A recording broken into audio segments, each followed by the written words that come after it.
आखिर कैसे बागेश्वर बाबा को स्वयं हनुमान जी ने एक बूढ़े बाबा के रूप में दर्शन दिए?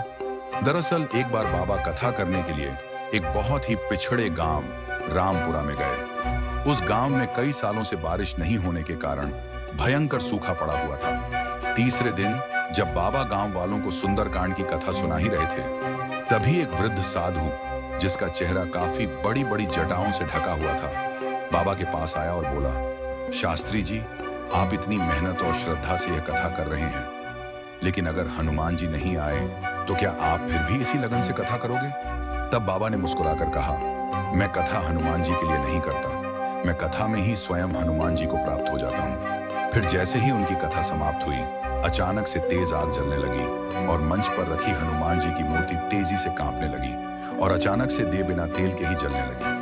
तब बागेश्वर बाबा को यह समझते देर नहीं लगी कि वह साधु कोई अद्भुत संत है। वे तुरंत उस साधु के पास पहुंचे, लेकिन अब उनका रूप बदल गया था। उनकी जटाएं सिंदूरी हो चुकी थीं और उनके शरीर से तेज रोशनी निकल रही थी और फिर देखते ही देखते वह कहीं गायब हो गए। और उन साधु बाबा के गायब होते ही अचानक से तेज बारिश होने लगी और सालों का सूखा मिट गया।